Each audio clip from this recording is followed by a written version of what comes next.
Hey, everybody, it's Dr. Connie here. Welcome to our Mind Your Health podcast, all about living with autoimmunity successfully and thriving despite it. So, today I want to talk to you guys about the times when you just don't feel like it and what to do during those times. Because, as many of you guys know, if you follow me, I've kind of gone through this really, really bad flare that came out of nowhere. And while I thought that I was doing all the right things and taking care of my health and making it a priority, despite all my efforts, my health completely declined. And there were many reasons as to why, but I'm not going to share it here. But for the purpose of this episode, I just want to really go through what we really go through when we are completely shut down from our ability to perform in our daily life.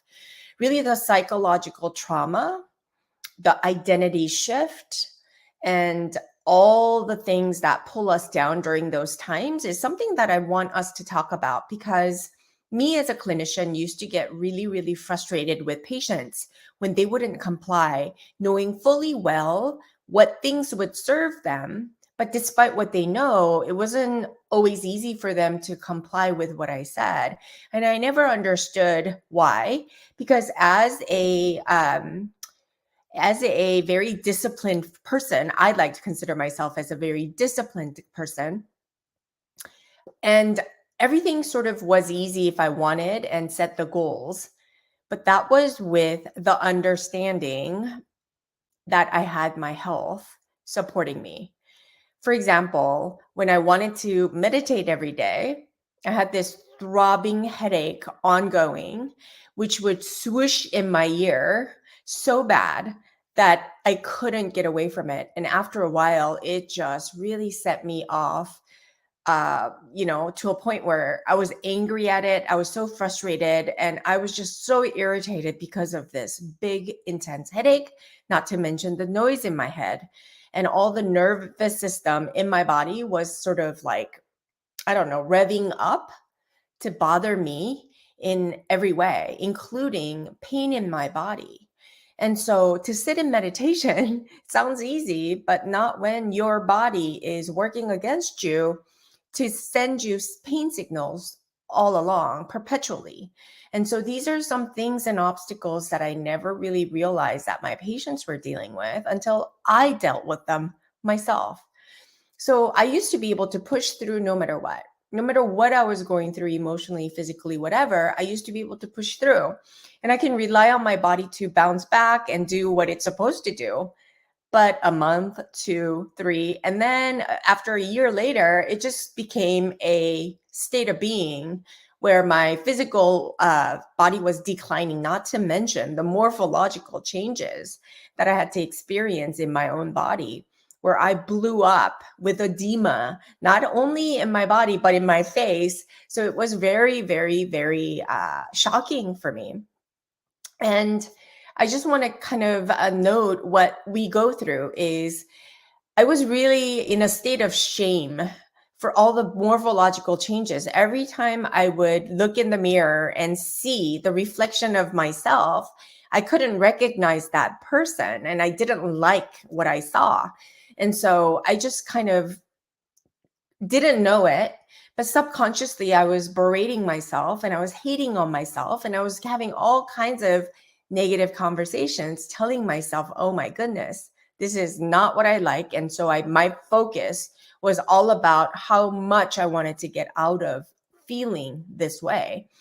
But no matter what I tried, what motivation and inspiration I would summon up, I couldn't do the thing because physically I wasn't able to do the things I was supposed to do. For example, I'm a yogi, love practicing yoga, and just a simple downward dog because of my hypertension during the time would just send so much of a throbbing headache down my head and it worsened everything. So I couldn't even do the yoga that I loved.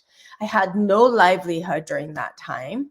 And day after day, it became such a, I don't know, such a devastating ordeal to deal with. Some days I didn't even want to wake up. So I just want to make mention to all of you guys and recognize how hard you guys have it. And sometimes going through these challenging times, we just have to sort of face it.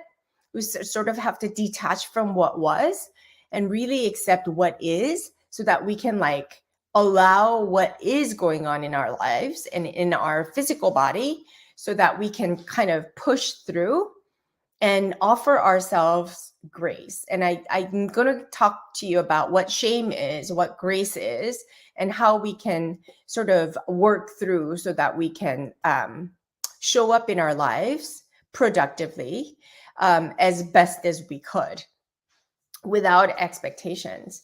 Because truth is that when all is well, it's easy to do all the things that we say we will do, right? And I now recognize how easy I had it. And so all I wanted to go back to who I was when I was really sick, because the sickness took away all my ability to show up in my life, and I couldn't show up the way I used to show up, and that was devastating. So I had to go through a period where I really had to mourn the loss of who I was and let go of who I was to step into who I am right now, offer myself grace, and just kind of push through this time. It really was all about getting used to being sick. And I've never been so sick, even though I've lived with autoimmunity for 22 years. And I realized just how boastful I became, because health was something that was passion of mine ever since I was in school. And it was something easy for me, came easy for me until I really got sick, despite all my healthy efforts. And so sometimes, the control was out of my hands, and I had to accept the fact that it wasn't going to be on my terms. And I had to go through and then had to ask myself, how do I want to show up despite what I was going through? And it really, getting used to being sick caused a lot of depression and anxiety. And it was a tremendous identity shift from a high achieving, productive person that I was, looking the part, to completely debilitated and completely swollen, unable to do anything. Like simple daily tasks were difficult for me at that time. So I had to really transition and really kind of own up to where I was and offer myself grace by being okay with being sick for that time. I had gone through lots of shame. There was a lot of guilt for the people in my life because I felt like I was a downer to them all the time. And I wasn't able to be the mom I wanted, a spouse that I wanted to be, the daughter that I wanted to be, a sister, the boss that I am to my employees. I wasn't able to show up like I used to. And that just really ate away at me. And so I offered myself no grace at that time, just berated myself for not being able to.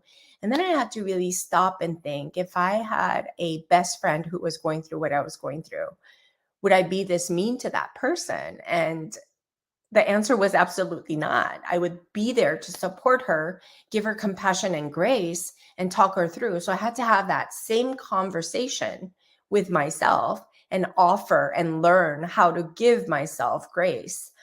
And you need that to become who you need to be, because the cycle of emotions that I had to go through was, it started with a lot of shame around what I couldn't do, shame around my appearance, and shame around how I wasn't able to keep my word. And then the shame went into guilt around how, to those people that I'm not showing up for, and just being sick made me guilty to all the people that I loved.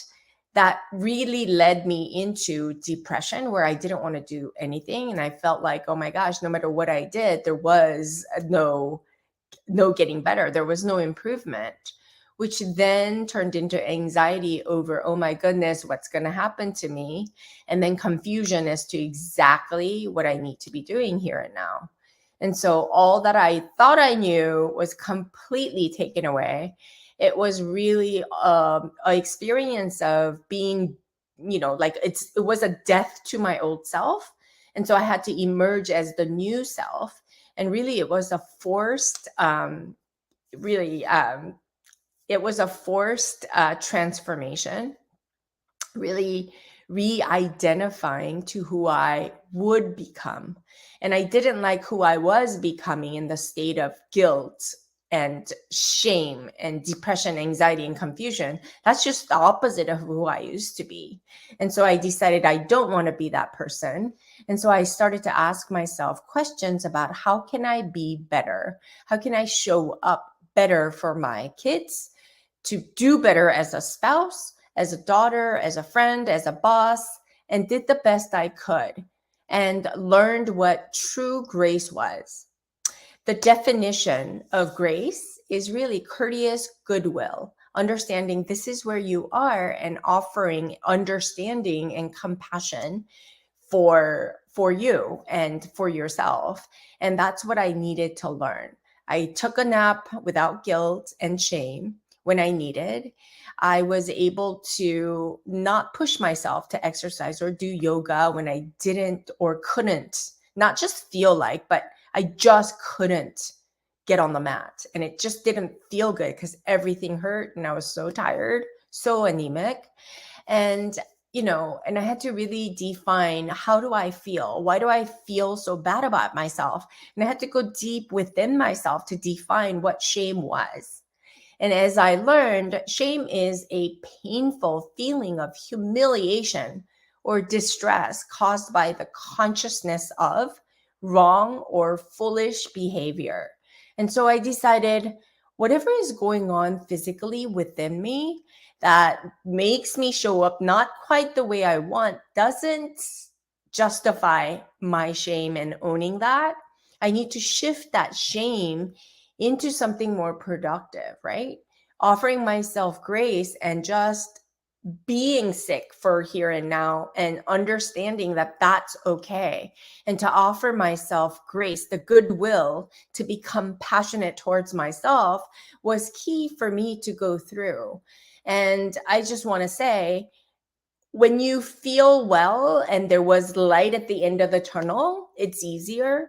But in chronic illnesses, sometimes that end is so far away, or it seems so far away, you feel like you'll never get there. And so your mind will play tricks to really sort of prefer the negative feelings and just really be in a state of self-destruction. And I felt myself going through that spiral as well. So I just want to offer to every single one of you who are going through the hardest time right now, it is okay to suffer. It's like you have to be okay with the suck, understanding that you are lovable no matter what, doesn't change who you are. You're even more lovable, that you need more grace. And so I just want to give you guys a virtual hug for those of you who are going through the hardest times, because I understand, I see you, and there is no reason for you to feel shame, guilt, or any of the negative feelings you might be having, but just simply observe yourself and understand yourself and offer yourself more understanding so that you can sort of be where you are as opposed to where you think you ought to be or where you think you were. And just go through what you go through, feel what comes up for you, but don't be destructive to yourself. Just observe what is, and just know sometimes we go through the storm, and storm does pass. Some storms are, longer than others, but we know the sun will always shine, and there is rainbow that appears after a heavy rain. So that's something I want you to really recognize.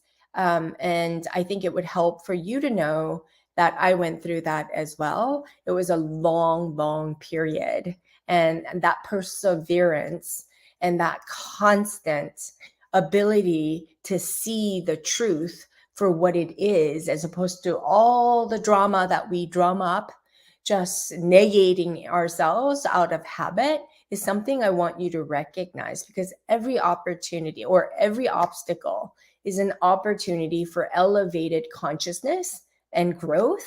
And I truly believe autoimmunity provides us with the ability to really appreciate those things in life that are truly important. It really cuts away all the noise and allows us to be really real and truthful and authentic with ourselves. And that, my friends, is a true gift, in my opinion. So, again, virtual hugs to every single one of you who are going through tough times. There is light at the end of the tunnel. Take it from me. Even if you think there is none, I am here to tell you definitely there is, and you can do this. And I'd love to help you to do so. So click the links below and see if those are anything, or those programs are anything that you would that resonates with you, that would benefit you. So again, I want to appreciate you for being here today. I would love for you to subscribe, leave me comments, and the subscription to my podcast can happen on Spotify. It can happen on podcast on iTunes, as well as everywhere where podcasts are offered.